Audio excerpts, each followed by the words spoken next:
Hello दोस्तों, स्वागत है आपका मेरे चैनल मोटिवेशनल ज्ञान पर।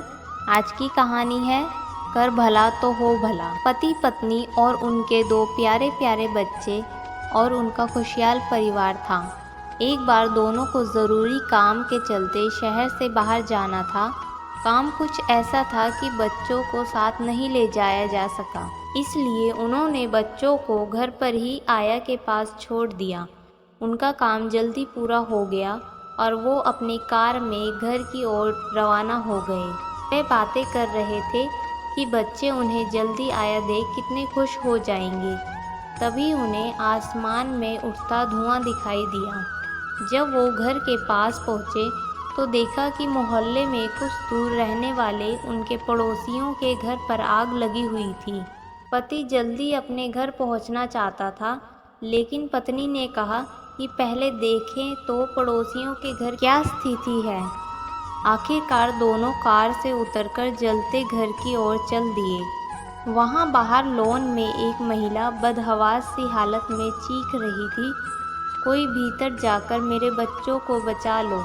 उसकी हालत देखकर पति को बड़ी दया आई। उसने अपने कपड़ों को पानी में भिगोया और मुंह पर गीला रुमाल बांधकर घर के अंदर दौड़ पड़ा। घबराई हुई पत्नी उसे रोकना चाहती थी, पर ऐसा ना कर सकी। अंदर पहुंचकर उसने पाया कि बैठक कक्ष में दो बच्चे डरे हुए दुबके थे। उसने दोनों को उठाकर सीधे दौड़ लगा ली और बाहर आकर ही दम लिया।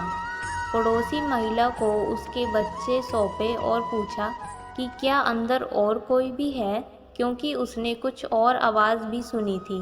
महिला से पहले ही उसके बच्चे घबराए हुए चिल्ला पड़े कि उनके दो दोस्त और हैं, जो उनके साथ छुपन छुपाई खेल रहे थे और ऊपर गए थे। अब वह आदमी एक बार फिर वहां जाने की तैयारी करने लगा। इस बार उसकी पत्नी के साथ ही अन्य लोगों ने भी उसे रोकना चाहा, परंतु वो जलते घर की ओर दौड़ पड़ा। और ऊपर के कमरे में आग पहुंची नहीं थी, लेकिन धुआं भरा हुआ था। वह मुश्किल से बच्चों तक पहुंचा और उन्हें उठाकर सीढ़ियां उतरने लगा।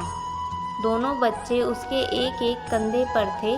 अचानक उसे लगा कि बच्चों का स्पर्श जाना पहचाना है।